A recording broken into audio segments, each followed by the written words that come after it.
thank you all for coming to my honors lecture recital. And especially thank you to Dr. Court, Dr. Powell, Dr. Tomkowitz, and Dr. Tigner for serving on my panel and for helping me to form this and my just throughout the process. It's really great to have feedback from them. So we'll jump right in. Talk about David Lang. Born in 1957, son of a doctor, so he had this natural interest in mathematics and like small microscopic things. And whenever he saw this film performance of New York Phil, doing Shostakovich 1, it mentioned that Shostakovich was, let's see, I think it was, okay, he was 19, Shostakovich was 19 when he wrote the first symphony. And that sparked his interest because he thought, okay, well, I can do that. I can write something really important by that time. And he was 9. Lang was 9 years old when he saw his symphony, Shostakovich's first symphony. So he was like, okay, I'm going to get into composition. So that's when he pretty much demanded that he got lessons in composition. So it was really great for him to be so headstrong. So that's what started his compositional career. He used music in this microscopic mathematical perspective. He said in an interview, I started by going through music counting by looking at things and taking them apart. And that's why when I was in high school and I heard the music of Philip Glass and Steve Reich, it really made so much sense to me. That's what he said. But Lang takes it a step further, and what he does is he adds these interjections. That's what you don't see a lot in Reich and Glass, where it's kind of like this continuous drum-like thing, this pattern repeats over. It's like it's a really cool texture, and then it slowly changes over time. But here, with Lang, he's like, okay, I'm just going to put something in there, I'm going to interrupt it by some rhythmic cell or something like that.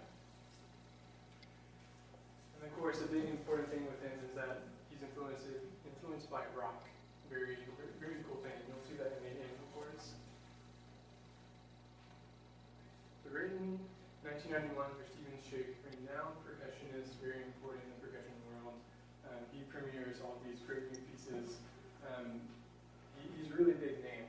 And he did this May 13th, 1991 at the Benjamin Camp Festival, which was started by Lang and a few of his friends. So with the piece, Lang pretty much wanted to showcase percussion in its raw form, basically beating on stuff, having a good time, and not focusing on, let's say, like chimes or vibraphone, the pretty percussion instruments that people always love. He wanted to get to the roots, and he wanted to play on trash cans and stuff like that. So this comes from a blacksmith book that he read, and it talked about how blacksmiths would sing in groups, how many people, they'd have like a certain song, and that would help them do like the blacksmithing, the forging and everything. And it would change, the song would change with each number, and so that they wouldn't hit each other, because, I mean, you're hitting metal on metal, that's really dangerous, it's also really hot. Yeah, you probably don't want to, you don't want to trust, people just like hitting randomly. So the system was a counting system. But with the Anvil Chorus, we have one percussionist doing the job of multiple percussionists, or multiple blacksmiths, I'm sorry. So it's intense. It's like 4 or 5 different things going on, one person. Okay. So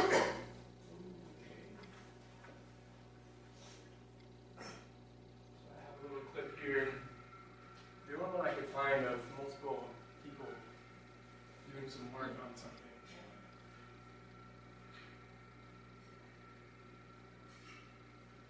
They don't sing a song, but that's okay.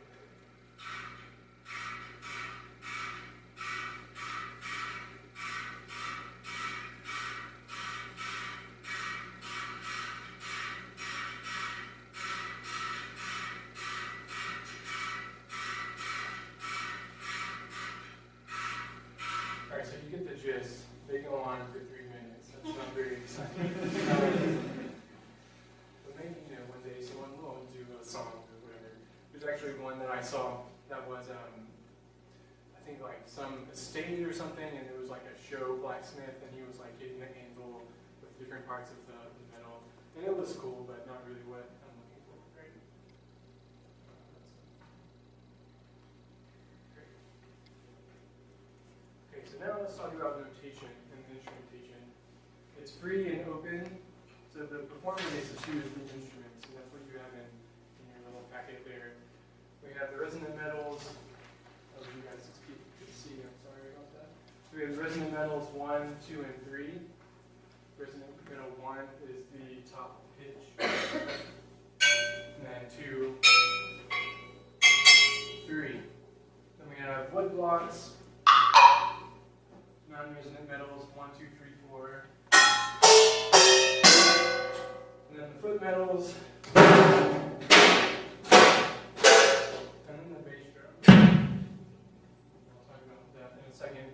But this free open instrumentation is typical of a second generation percussion work, where it's more about the sound, the timbres of the instruments, as opposed to having just a lot of stuff.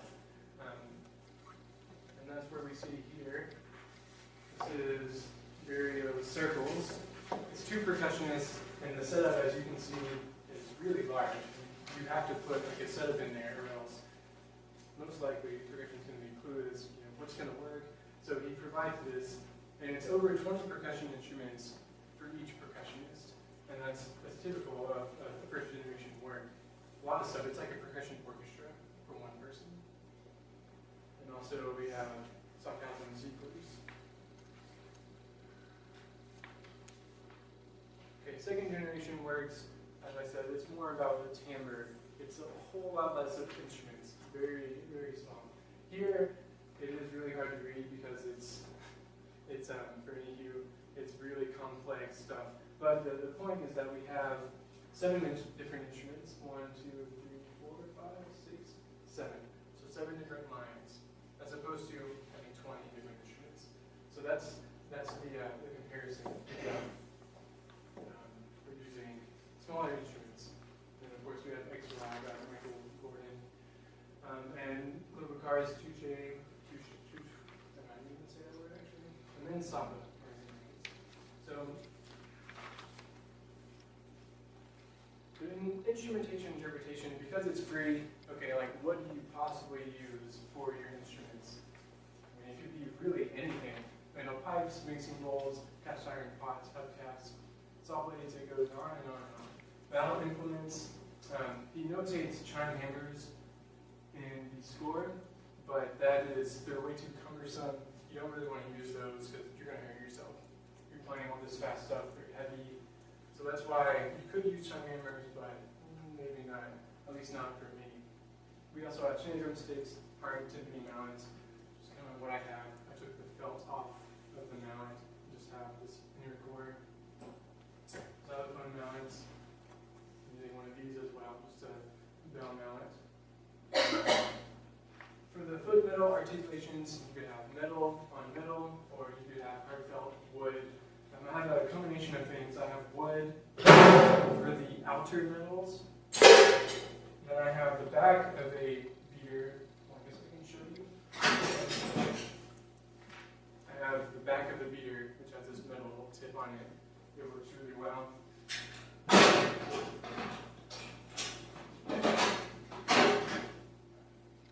Then I have the normal felt beater for the bass drum. So when we say resonant metals, we're talking about metals that are more like melodic and they do sustain pitch. And it's normally what you think of like a vibraphone. It's really clear, pure, it rings great. With the non-resonant metals, it's more like it's a junkier sound. And it can have some resonance like these do, but it's junkier, it's trashier, and that's what Lang wants, and that's what comes from Lang and Schick's collaboration when they premiered the piece. So that's what he wanted.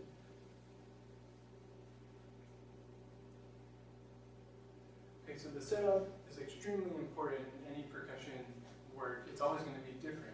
Different piece totally different setup.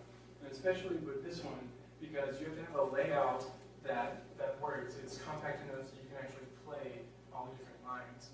Because you'll see later, there's a lot of moving around, and if you have big instruments or they're spaced out, there's no way you can play it all. It's really, really important to have setup that'll work.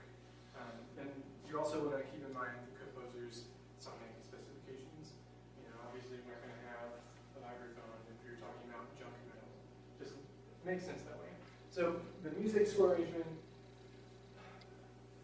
it's about 9 pages long, and unless you memorize it, you can't just put it on a stand and flip it. It's not like that. You're not going to have a page turner. That's not really typical standard for percussionists.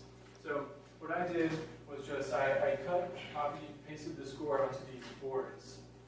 So I have 2 pages here cut onto one board, 2 pages here, and then the next little section near the back, I have basically like 3 pages all right here, but I rewrote it so that I could actually read it, and you'll see later why I rewrote it. But it's all on this small area as opposed to having multiple pieces of cardboard, or just more music on the page. So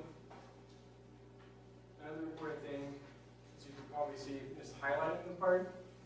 That's important because there are certain motives and certain like polyrhythms that are going on, and it's really hard to read because, I mean, you saw the notation is several different lines that have notes, two staves. You can't possibly just like read it down. You have to make sure, you have to make it readable. So if you highlight certain parts, green highlighter or something, then you'll see, okay, this is what I'm thinking here, orange, different spots, you have the actual change. And you can see it. It's a big deal because then it'll just look like a bunch of notes on the page. Not very, won't help you. So as you can see, that is my setup a couple weeks ago. And pretty much the same thing that it is now. Right? So what I am playing on, I chose 3 copper pipes that are 1 inch, different lengths, so I have different pitches.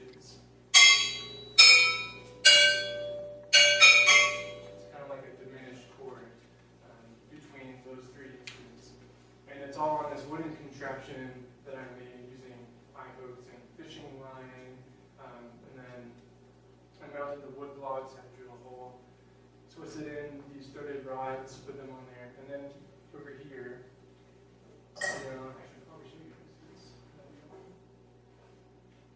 So I have these pads right here, just so that it's elevated and it'll resonate, because you don't want to just plop it on top of the wood.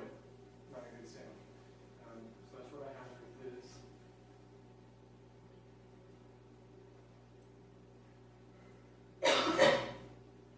For the non-resident metals mixing bowls, I spent about 20 to 30 minutes in Walmart.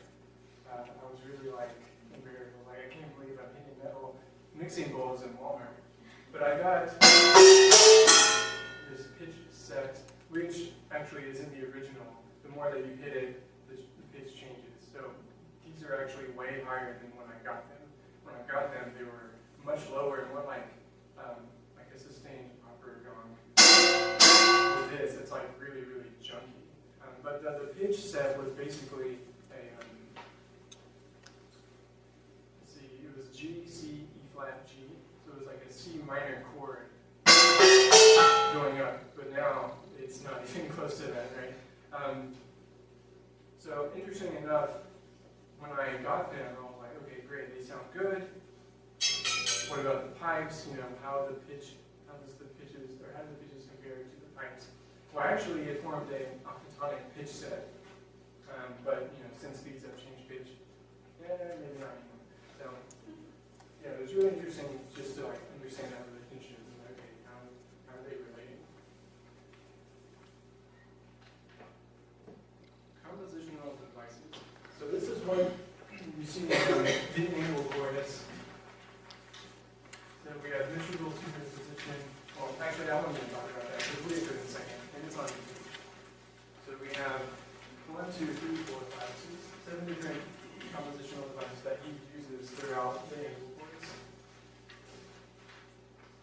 first one is metrical superimposition. That's where the perception of the beat changes, but the actual tempo of the beat does not change. And I will demonstrate that. So let's say this is the beat here, and then he'll add this on top.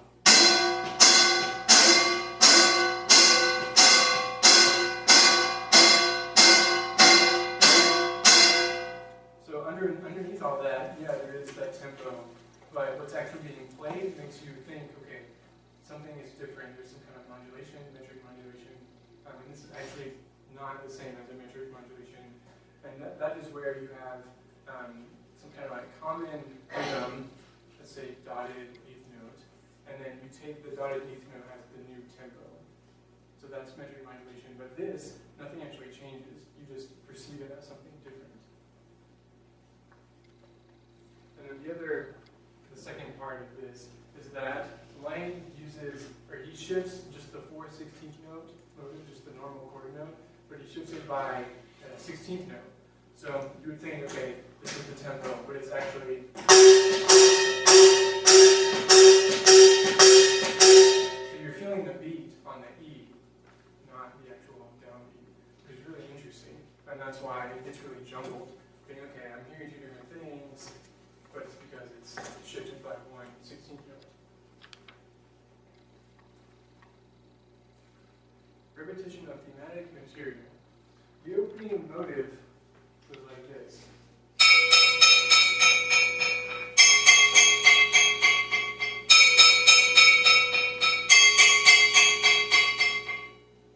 So what he does, that's the only thing playing, just that.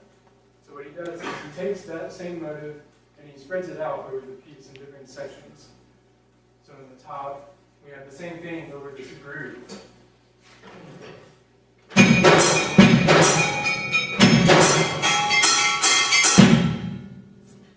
then the bottom one, with the 16 notes,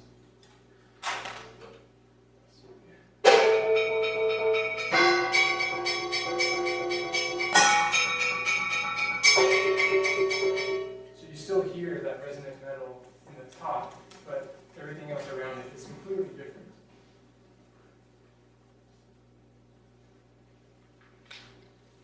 Rhythmic repetition and broken expectations. So we talked about that in the beginning, that he puts in these interruptions, or just something that's completely not expected. So one thing that he uses is rhythmic diminution, and that's where he reduces the notes of a cell by one or more or something.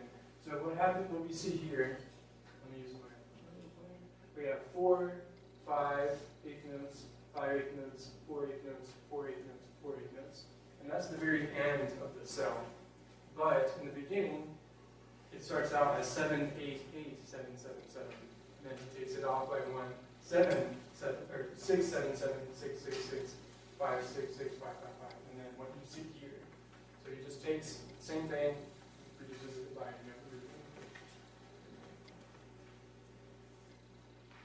cyclical substitution. Also in that same opening motive, the first phrase is that if we look at it in two measure groupings, we have 8 and 8. The next two is 7 and 8. The next one is 8 and then 7, and the last one is 7 and 7.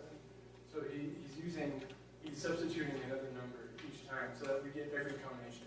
8, 8, 8, 7, 7, 8, 7, 7. And he does that with the opening motive and also at the end with 5 and 6. He just throws a bunch of numbers in there and then he changes it around.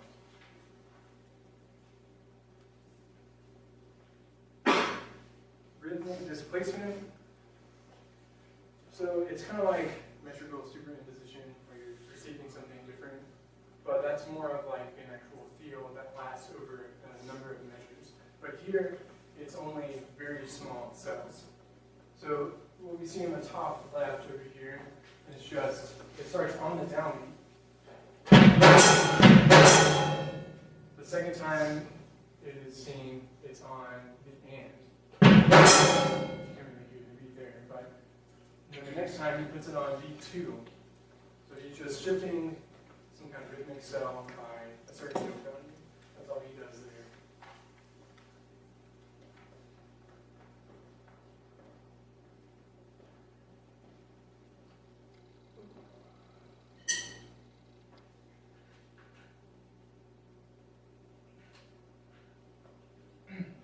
Palindrome. I really love palindromes for some reason. I don't really know why. I guess it's the whole like mirror nature of a palindrome. And what Lang does in measures 23, 25 to 35 is that he has this really long stream of notes. I will call them out and maybe you'll find the pivot point. But it's 7, 7, 7, 6, 7, 7, 7, 6, 7, 7, 7. Right, really confusing. But it's the middle 7 that is the pivot point. So that's where it folds back on itself. So he plays all that stuff, and it's like, oh, pivot point, and then you don't play the music backwards, but it goes backwards and it repeats the stuff that was coming before it. And interestingly enough, Lang puts a bass drum note in that measure. So it's like, okay, that's the pivot point, and we're going back. So you can actually kind of hear it, and it's hard to actually understand, okay. But if you know it, okay, here, that's where it just folds back on itself. With additive phrases, this is where Lang takes let's say, in here, we have this 3-measure phrase on the wood blocks. And each time it comes back, there's an extra measure after it. So it's those 3 measures, call it X, and then 3 extra measures of whatever he wants to play. The next time it comes back, it's X plus 4 measures, X plus 5, X plus 6, 7, 8, and then 9. And that's the last time. So it's really simple. You just add some more stuff, kind of like coda. Coda 1, 2, 3, 4, 5. In terms of the formal analysis, different things from different people. Cool, great. When I looked at it and analyzed it, I thought, okay, well, I think maybe a chain form, something like a chain form, has 6 sections, and it has an interlude, and that's the bottom. And that's also what Roland suggests. And we'll get to the reason why interlude is actually important later. But chain form is basically having just A, and then having B, having C. But there is an element of recurring themes inside of that. So it's kind of like pseudo-chain, not exactly. But that's kind of what I view it as. Beginning section.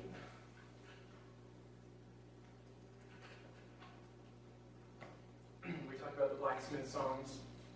Here, I played the blacksmith song in the beginning.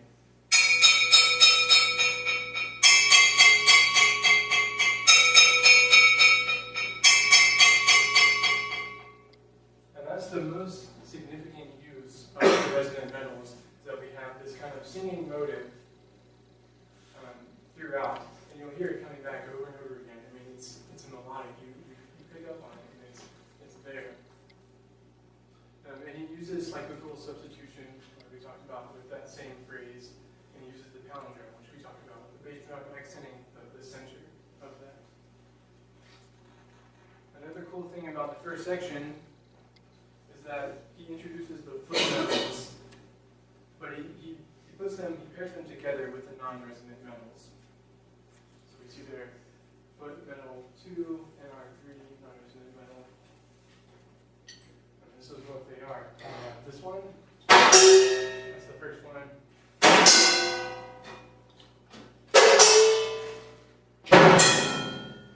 That's how he pairs them. That's how it's introduced. Is that foot metal, and it's like, all right, now we can use that non-resonant metal now. But it's these interjections. It's not anything substantial with the non-resonant metals. It's just like, okay, here it is, and we'll get to that later. The non-resonant metals. So he introduces the first 3 in the first section. Section 2, probably one of the longest sections. And this is where we actually have the metrical superimposition, where you perceive to be as something different. And he does that with the combinations, the foot pedal combinations. So what we see here in the excerpt,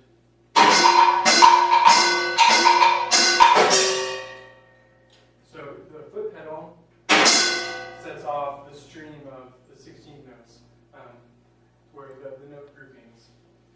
And the note groupings for the first, what you see there is that it sounds every 5 16 notes. That's what you think. You think every 5 16 notes is the beat.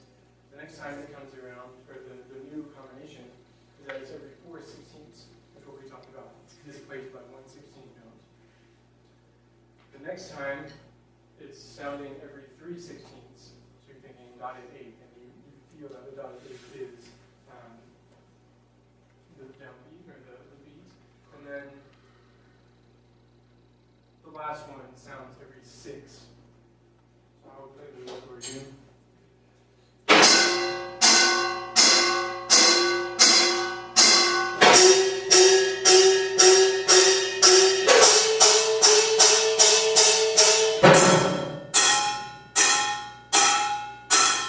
That's what you hear, those 4 distinct things throughout this second section.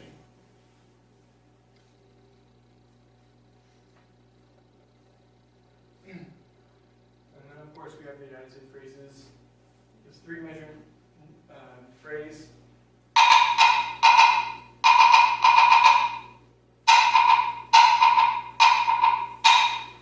Now, that last little spot that I played, it's actually, he's putting something else on top of it.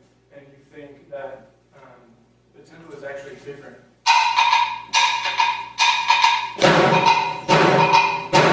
Instead of...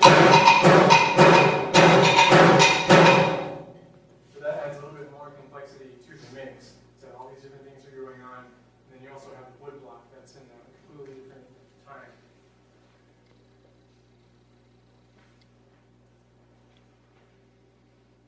Section 3.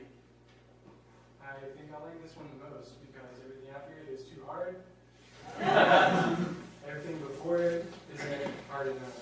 I'm just kidding. It's all really hard. But this is the group section that we see, which I played a little second ago. But he doesn't do anything new. He takes all the material that was played before and he mixes it together. And what we see in the bottom is that we have the 16th note grouping, and it was introduced in the second section near the end.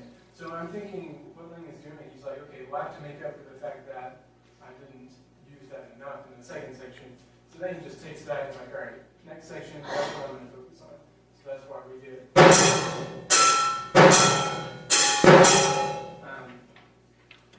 And of course the bass drum, you got to have that for a rock group.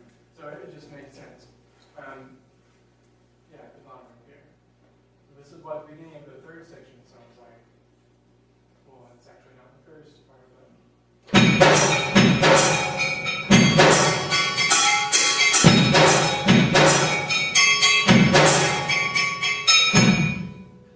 That's basically what you get. It's really groovy. So the next section, as I said, it's difficult. So it's much slower, and that's for a reason, because it's really hard. It's really hard because you're playing the wood blocks up here, and you're also playing the resonant pedals in one hand. So 5 instruments all on that line that you see right there. So I'll play for that. Interesting. It's not really interesting enough. Lang just takes that woodblock motive from before, and he just inserts it there and fills out the 16 notes with the resonant pedals. So again, he's just repeating thematic material, but he's changing something.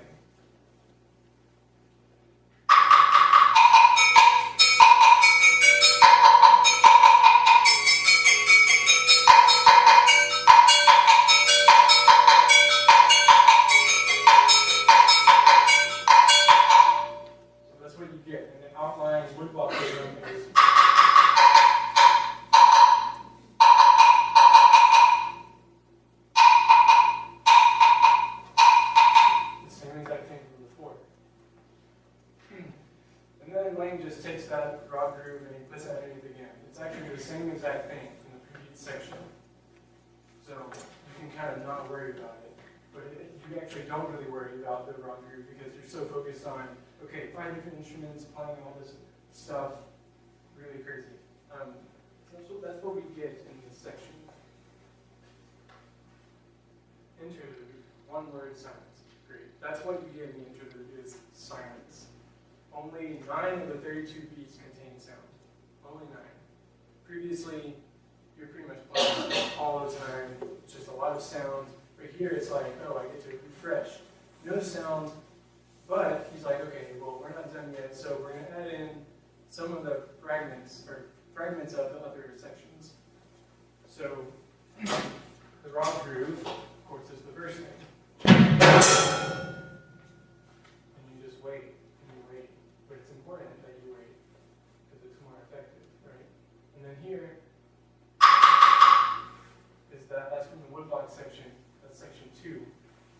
And then later, at the very end, you get the last resonant metal motive. And then we have the end section. So it's really important that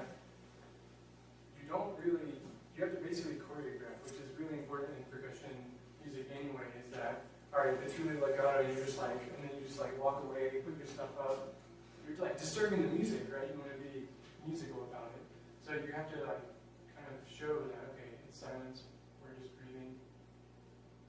Toom, toom, toom. It's really effective in that way. So that's why we have an interlude, because of the silence. It's important. Section 5. Unfortunately, it gets even harder. And it doesn't help because it's much faster. Great. And he actually has a metronome marking, 252 beats per minute. The second part that makes it a little bit more complex is that the resonant and non-resonant metals are mixed together in alternating 16th notes. I'll put that for you in a second. The foot metals interject at random spots, kind of, not really. But the important thing to note is that the foot metals they're not paired with the resonant metals, or the non-resonant metals like it was before. It's just at a certain point. And it actually is paired with just the second non-resonant metal. Each time this comes back, you hear one of the foot pedals. Okay, and then finally, of course, we start pianissimo, really soft, really soft. Over the entire section, you get louder. You get pretty much as loud as you can go. So if that's not enough, then you actually have to look at the score. And it's really confusing. But when you look at it, you take it apart, you do see that the resonant metals up in the top right here, they cycle. They have a cycle going on. So 1, 2, 3, 1, 2, 3, 1, 2, 3, over and over again. It's actually taken from the first section where he alternates in the same exact way. So we kind of knock that out. He puts an accent there so you can actually like, okay, see, okay, this is the pattern, this is the cycle. The bottom with the non-resonant metals, those also cycle. And it repeats over and over again through the 4. And that's 2, 4, 1, 3. And each time the 2 comes back, one of the foot metals accents it. No bass drum either. I guess Sling was tired of that. But it'll come back. And then all of these actually go through cyclical substitution. He mainly uses, well, I have the long string of numbers here, but I'm not going to repeat them because it'll take a long time. It's like reciting pi. But it uses 5 and 6, just over and over again, different combinations, just to get every single combination that there is for those numbers. Okay, so I made all this easier. I talked about it briefly. And I rewrote it like that. Now, I don't know about you, but that and this are completely different, way different. This is way more easier to read. Sit down at a piano and play this. It might not be interesting.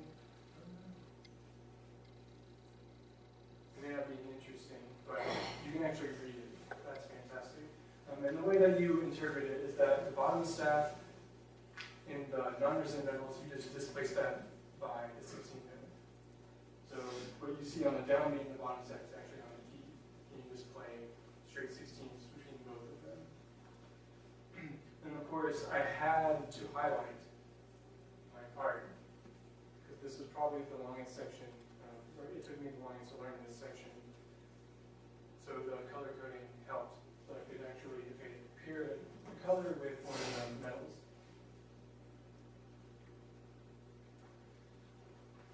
Section 6. You get a break in section 6. It's great because it's actually it's suddenly slower. But he wants you to increase once you get faster throughout the entire thing to the very end, which is great. And what he does in this section is he combines pretty much everything that's come before and just puts it together. So what he does is he uses the theme from the first section, that singing melodic line.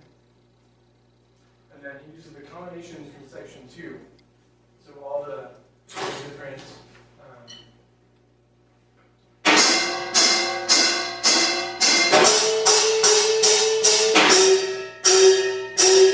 he uses those and he pairs it with resonant metals. So that's kind of complex, right? And then just for fun, he adds a bass drum note on every 5th, 8th note, which crazy, right? Trying to accelerate to the end, and you're doing 3 things at once, right? And this also brings up the cool point that maybe you want to actually have a stool of some sort, something to sit on, because if you don't, you're playing all this really awkwardly. It's kind of strange. And then at the end of this section, just to top it off, playing through in a curveball, and he wants you to play 2 different pedals at the same time. So you actually have to like jump and hit the pedal. And I'm not going to do that because I'm like damning something. But I think you're just joking with shape and saying, okay, here you go. Play 2 foot pedals at once. You're going to have to jump. It's going to be really dramatic. But I like to use this. It's actually like a drum set, right? Drum set application, something of that sort. It's way easier to play this as opposed to okay, I won't do that ever again.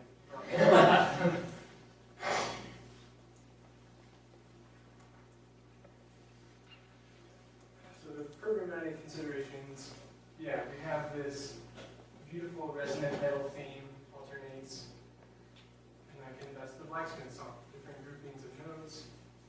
Great. The non-resonant metals, they're basically the different blacksmiths hitting different times. So the interjections, it's the rhythmic drive throughout the piece with these non-resonant metals, blacksmiths doing their thing. And the bass drum, I think it just accents like very end, just like push to the end. Like this is it, go for it, and then it's done. So that's all I have in terms of boring lecture stuff. You see the work cited there. If you ever wanted to talk to me about any of that stuff, I would be glad to do that.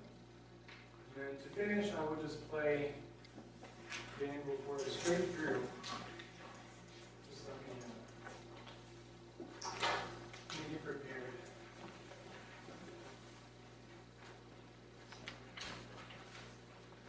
If you guys want to shift down a little bit, so you actually see me play, I can do it too. It's up to you.